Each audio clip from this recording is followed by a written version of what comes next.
Pag meron kayong inahin na ganito mga kanitib, ay huwag nyo pong i-dispose o ibibinta.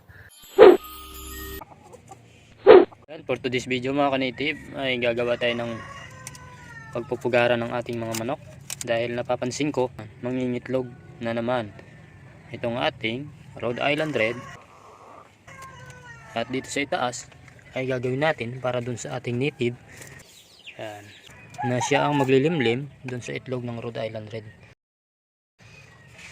Napapansin nyo mga kanitib, kaya ganito, yung isa sa taas, yung isa naman sa ibaba, hindi ko sila pinagtabi mga kanitib. Yung nakaraan kasi pinagtabi natin na is nabubulabog yung isa. Pag umakyat yung isa, nabubulabog. Kaya ang ginawa natin mga kanitib ay pinagsunod na lang natin para pag umakyat yung isa at umakyat naman yung isa dito ay hindi sila mabubulabog. Ayan. Ngayon, ang una natin gagawin, dahil yan ay tinali na natin mga kanitib, ay maglalagay tayo ng basahan. Yan. Kung naitali nyo na mga kanitib, yan, pwede nyo yung lagyan ng kahoy para pampatibay din pag umakyat siya. Hindi kung nalagyan mga kanitib, ilalagay na natin yung ating basahan. Kung may karton kayo, pwede naman. Ayan. Ito natin lagay mga kanitib para makikita nyo.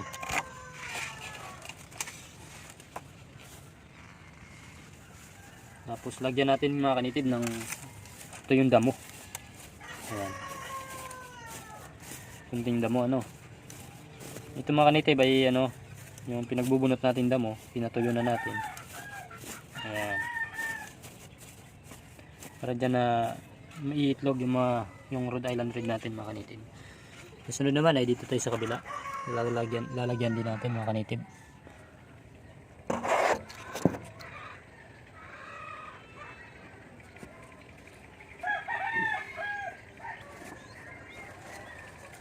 Doon naman mga kanitib, kung wala kayong basahan, ay karton pwede naman. Itong ating karton.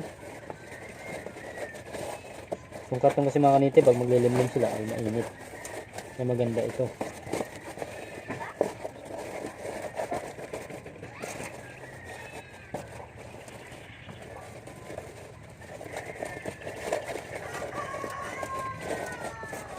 Pag mayroon kang inahin na naglilimlim mga kanitib, sa halimbawa mayroon kang inahin na 5 piraso, mamili ka ng inahin na magaling, kaya marunong maglimlim, mabilis mangitlog, at isa pa marunong maglimlim.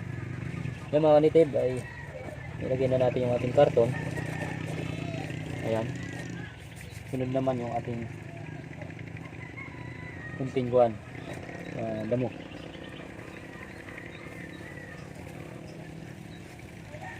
Mga kanitib, ilagay natin.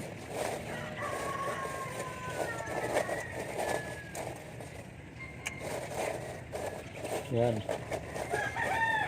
Dapat laging may kaya natin dito nilagay mga kanitib, kasi para hindi sila mabulabog. Yung ginawa natin pins. Ayan. Ayos. Ayan mga kanitib.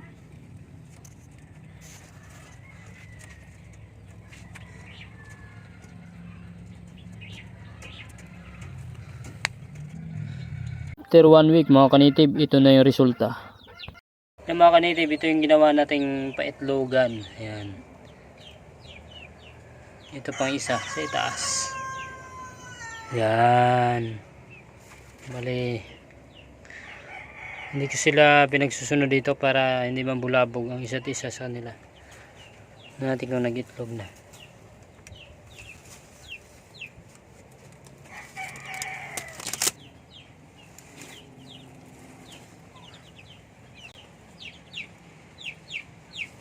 Natatandaan nyo, ito nag-itlog na siya mga kanitib. Nag-itlog na siya mga kanitib. Yan. Kung natatandaan nyo mga kanitib, ito yung niligo natin. Ito na. Itong ating inahin. Pinaliguan natin para magpakasta uli. Nung nag-edad na ng 1 buwan yung kanyang sisiw, ay niligo natin siya. At ito nangitlog na naman. Yan, ganyan kabilis tong manok na ito. Pag meron kayong inahin na ganito mga kanitib, ay huwag nyo pong i-dispose o kaya ibibenta. Ayan. Kasi pili lang yung mga ganitong inahin mga kanitib. Madalang lang yung mga ganito. Na pagkatapos mong niligo ay mangingitlog agad. Ang bilis. Ganito kabilis mangitlog ang manok natin mga kanitib pag niligo natin. Ayan. Itlog na siya mga kanitib.